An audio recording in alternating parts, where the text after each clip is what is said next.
Hello, welcome to my session about home automation. Hello, Sibrecht. Hi.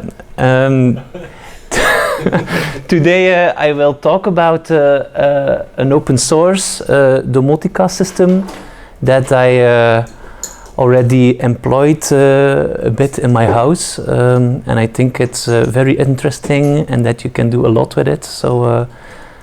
Yeah, that's what this session is about. I will talk a little bit about my whole journey in home automation and what I did before I started with Home Assistant. Then I'm going to tell a little bit about Home Assistant itself. There are a lot of integrations, and then I'm going to tell about what integrations that I used from Home Assistant, what I use it for, and then give you some tips, give a little bit of an MQTT intermezzo, and then we are going to do some exercises so you can try Home Assistant yourself, and I'm going to help you, or you're going to discover your first automation, your first switches, and yeah, we'll see how it goes. So how I started like 3 or 4 years ago with home automation, and it started with my gate and my fence. You can see it on the top left, right. Yeah, I don't know the difference between left and right. So, so in the top there, you can see that it was my first user interface. It was because we had a remote, and the remote was failing, so I needed to get out of the car to do the gate open, so it was a bit harsh. So then I thought, yeah, why shouldn't I do it with my smartphone? So I made a little web server on an Arduino and a relay that opens the gate if I pushed it. So I started like that, and yeah, I was I don't know how to say it, enthusiast. That's the same word in English, about home automation. So I started to think about automating some lights also.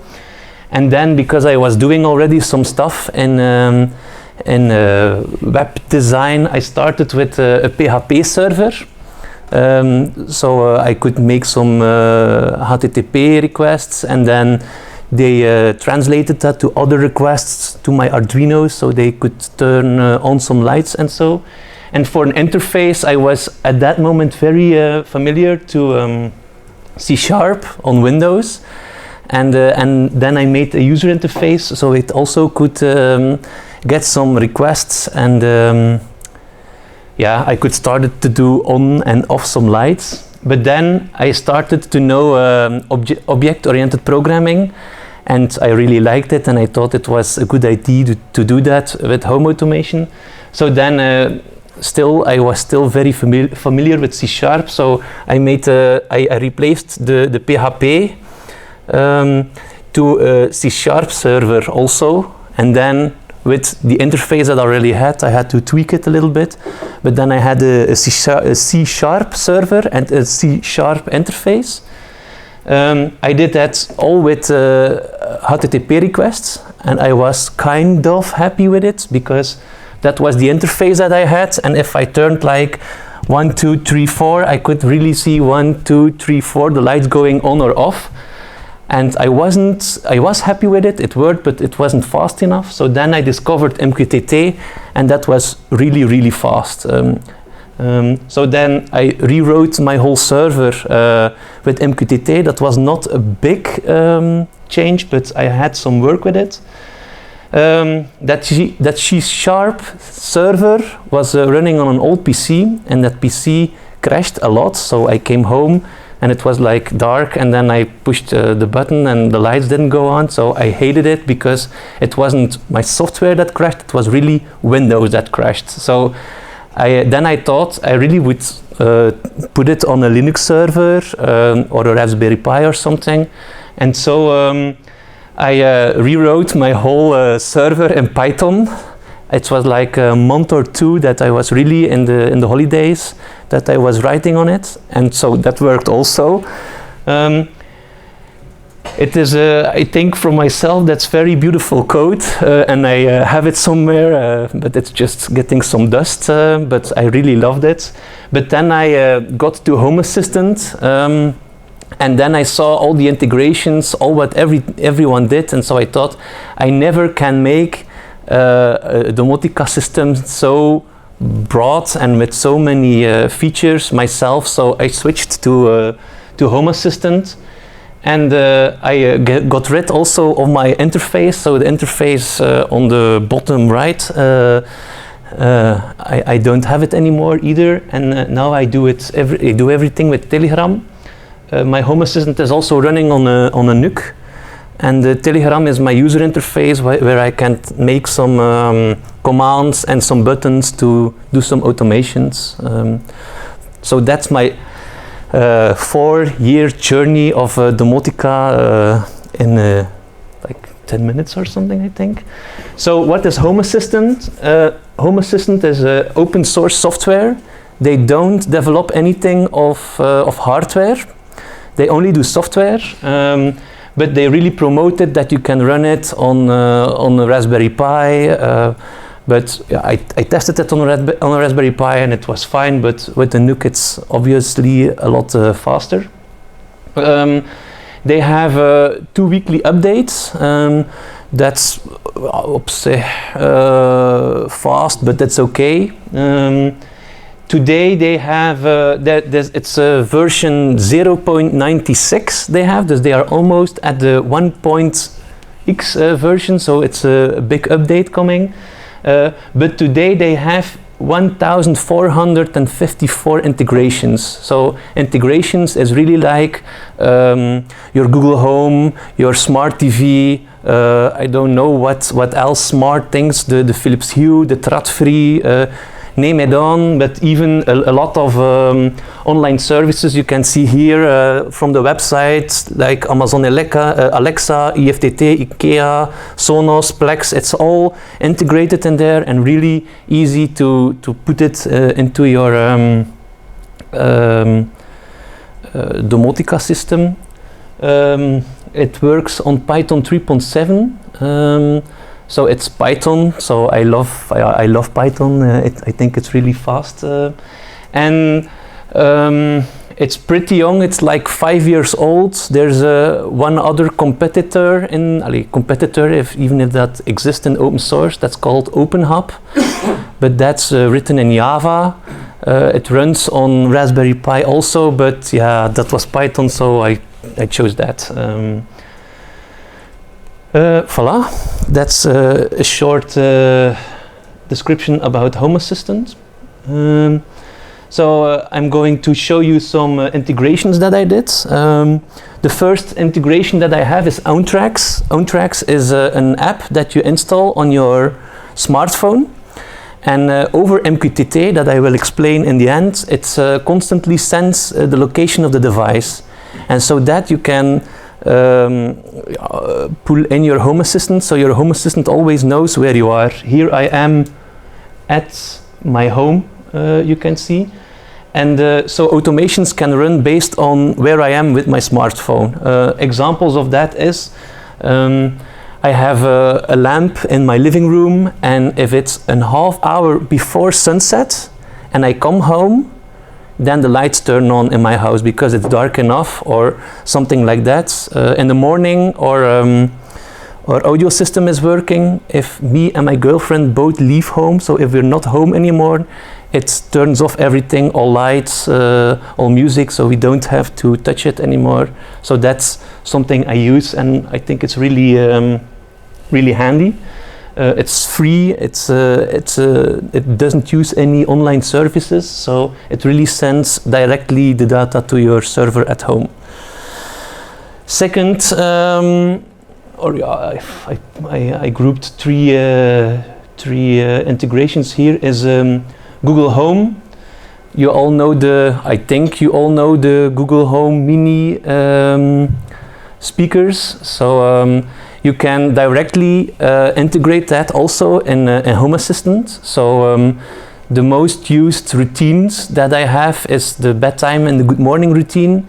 In the bedtime routine, he will kill all the switches, put off all the music, and in the good morning routine he will start playing all the music in the living and in my kitchen room, so we don't have to touch that. You can integrate directly some switches, so I made in Home Assistant a virtual switch, and then you can turn that on with Google Home in your routine. And then when that switch, that virtual switch is turned on, you can link an automation to that, and so it starts with all the automation with all the devices that you have. So that's the freedom that you have. Then Telegram. Telegram is, I talked about it a little bit. I don't know if you know it. It's a messaging app, also for on the smartphone. It's a bit similar to WhatsApp. But the nice thing about that is that you can create bots for free, just you can do it like that. And then you can also integrate that bot into your Home Assistant, and so you can chat with your house and do some things that you ask. You don't have any user interface or anything that has to load, you just do the commands like you can see here. And then it's an example of music that I play. So it says well what music I want to hear. So I linked Spotify to it, and also I stream internet radio. And then you can say I want Spotify or the radio, and then where do you want to hear it? So I have 3 rooms right now where I have multi-room audio, and then you can just play it on that places. I also control my garage port with it, so I can just chat to the system and ask like open the gate, and then it opens. And then I have also the Tradfri. I don't know if you know Tradfri. It's the ecosystem of IKEA. It has also it's very familiar to Philips Hue, but it's a lot cheaper. So they have their own hub and also their wireless lights. And also, again, you can just import the hub into to Home Assistant and send commands to all the lights, and it just works. It's very easy to do. The hub is like 30 euros, and every lamp is about 10 euros. So if you compare it to Philips Hue, that's for the hub, it's like 80 euros, and a lamp cost about 20. So it's a lot cheaper IKEA than Philips. Yeah. I just chose something. Then I use MQTT a lot. I also make some printed circuits boards myself. I have that one here with me. It just DMX protocol. DMX protocol is it's a lightning protocol that's really it's used a lot in professional lighting, and the dimmers are very stable of that. So I use that. I also have a PCB in my garage for controlling my gate. It can see if it's open, closed. It can just with the relay make it's like pushing the switch, and then it opens, and it also detects if my car is parked or not. So I have a distance sensor that knows when my car is parked or not, and then I also have a laser sensor on my gate. It's like the ones that they use in shops. If you enter, that's the bell goes, so it's exactly the same. And so one of the automations is that if my car just is not parked and the laser is uninterrupted, then my gate closes automatically, so I don't have to push any button. I just right away and the gate closes. So it's one of my nicest feature I have in my new home for the moment. And also light and audio switches. I'm trying to make some switches with custom PCBs and stuff like that. So I also have a movement sensor that's nice, but if you really want more details, I can I'll talk about it in a minute. Yeah, I can really talk a lot about all the things I have, so I'm trying to make it a bit short. And then Snapcast is, I talked about it a little bit. It's really powerful, I think.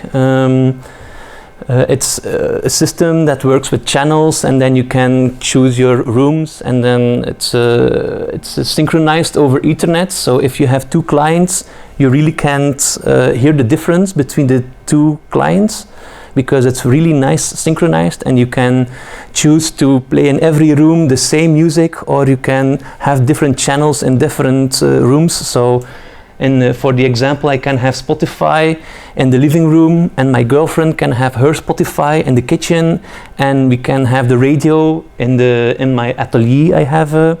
But if I'm home alone and I'm using all the space, I can just listen to my Spotify perfectly synchronized in the whole house. So that's something I really wanted. And again, Snapcast just imports, someone wrote some code, so it's just integrated in Home Assistant. And then you can do stuff like that. Then, I'm almost finished. I have some tips I have. Just before starting with the exercises, we are going to write some YAML scripts. YAML is it's very easy, you will see, but it's really sensitive to spaces like Python is. And Home Assistant has a built-in YAML checker, so it's very easy, but people don't do it always. But just push the button in the user interface. I will show you in a minute. And if it says configuration valid, then you can restart your server. If you doesn't push it and your YAML isn't valid, then Home Assistant will not start again. So then you're stuck, and then you're having to restart, and I don't like it. It's a little effort to do it, so but a big one.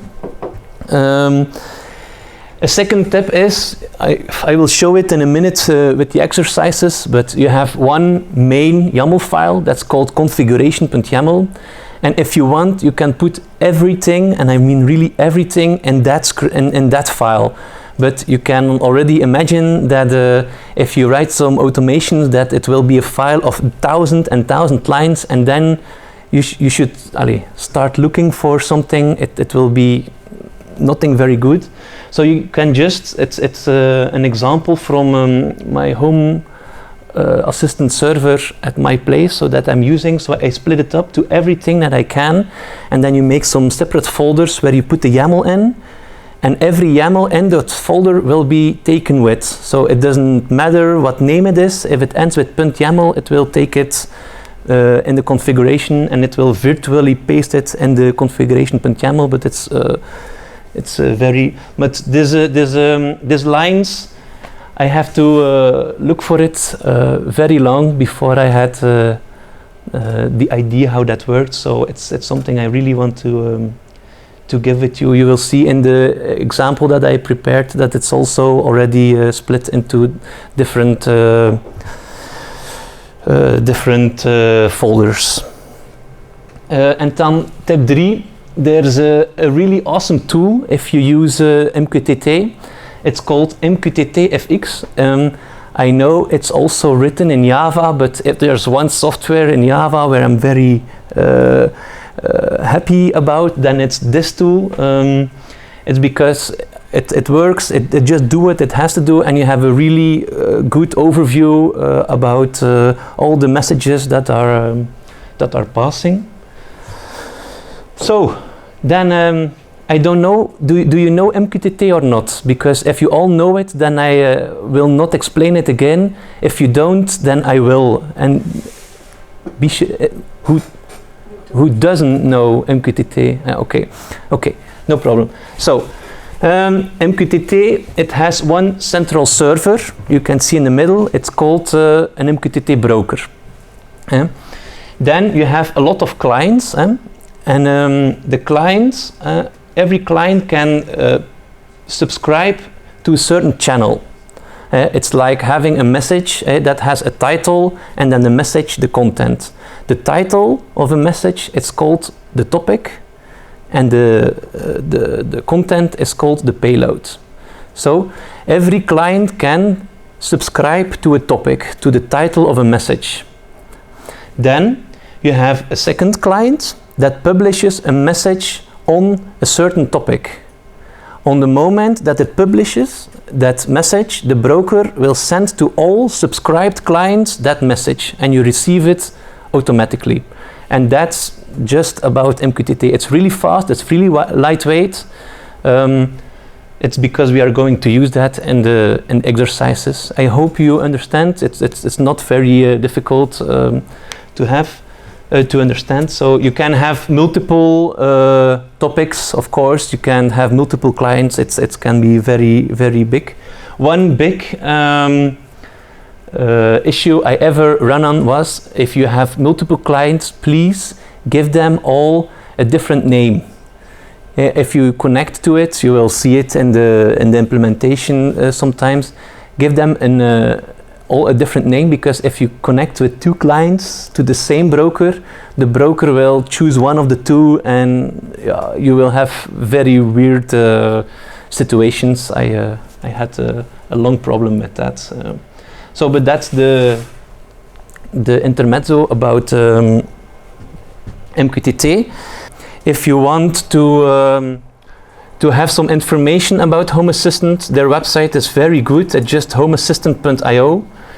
There you have, on the top, you have the integrations tab. It's the same like you could see in that screenshot. And then if you type in here like a Telegram, for example, and if you type it right, then you can see here that Telegram has a lot of integrations, and then it shows normally what you need to do, and it will show you also the configuration. It always says add it to your configuration file, but if you split it a bit up, it's the same. So normally it's with examples. It's really well explained, and voila. I hope I didn't go it like a train through it, and that's a bit clear what I wanted to tell you. Okay, voila. I think the presentation is done here. Thank you.